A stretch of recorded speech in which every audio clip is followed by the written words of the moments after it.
Elementary School. Our perimeter is now in a 4-block area from Magnolia on the north to Ostego on the south, from Tahunga on the east to Colfax on the west. So that area is shut down inside of our perimeter. We're obviously not allowing people in and out of that perimeter right now.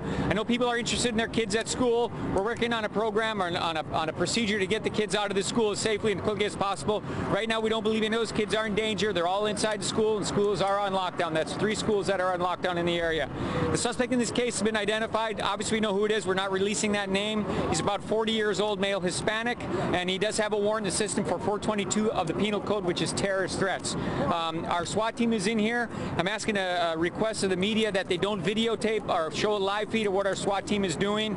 We don't want the suspect, if he's inside this house and has access to television, to be able to watch what's happening outside of this house. So we're asking all members of the media not to broadcast live what's happening with our SWAT team and our tactical personnel as they respond to this incident. So, Commander, you believe he's still in the same house as before? We do believe he's still in the same house. We have that house locked down. We don't believe there's anybody else in that house with him.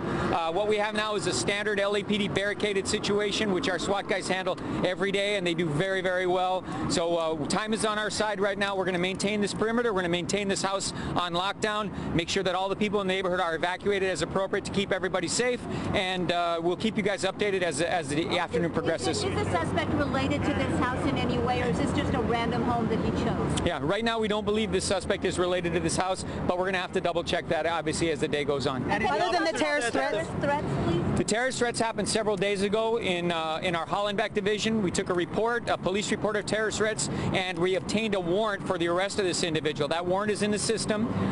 The officers observed him outside of one of the locations this morning, and that's in about 10:15 this pursuit started. As you saw the red Nissan Altima driving along the freeways, that was as a result of this warrant that we have. does he have a criminal record? Does he have a criminal record? Violence incident? I don't have specifics about the terrorist threats and what that started or how that started. What I can say is the biggest charge this guy faces right now is pointing a weapon at police officers during their pursuit, and that happened on several occasions. So right now this individual is wanted for assault with a deadly weapon on police officers. Did he fire at officers? We are trying to determine whether he fired or not. I don't know the answer to that conclusively. Okay, thanks very much. I'll be back in a few minutes with a little more update. Thank you so much. That was Commander Andy Smith from the LAPD giving us an update on what's happening here. As you heard him say, you can see behind us, that's the situation here. They are getting set up. 4 blocks now is the perimeter that they have. It was 1 block before. Now it is 4 blocks. I want to show you behind what we're seeing here. This is the command post. We're making sure that we do not show you everything that they're doing. Obviously, it's one of those things that they want to make sure that they keep to themselves, and they don't want anyone to know exactly their methods, but they are here putting everything together. They've expanded the perimeter, and they are trying to see what is going to happen at this point, and hoping, they have not been able to talk to that suspect yet, but hoping to be able to make communication so that he does release himself in a peaceful manner. Of course, we'll have much more from the ground as we get it, but now back to you guys in the studio. He's wanted for making terrorist threats. It happened several days ago. They spotted him outside a location this morning, and that is when the pursuit began. Joining us on the phone right now, Belinda Munoz. She is in that neighborhood as well. Belinda, do you hear us? Yes, here. What did you see? What happened this morning, and where do you live exactly? Pues I live in Agnes and close Victory and Larry Canyon. And I was in because I'm the beauty salon right now, and I don't hear the news about this guy, you know, but I live close. You know, the thing is very dangerous, especially because it's in the day. You know, a lot of people driving, a lot of people walking, you know, some schools open because they're summer school. That's what I'm very scary right now. Belinda, are you in an area that's locked down? And if so, are you able to monitor what's going on the news? Do you know how close you are to where this individual may be? I'm living here close to Victory and Agnes School, right? I can hear the helicopters right now, and you know, it's not too far to my house. This is what I went to watch the news, what happened, and I found the problem.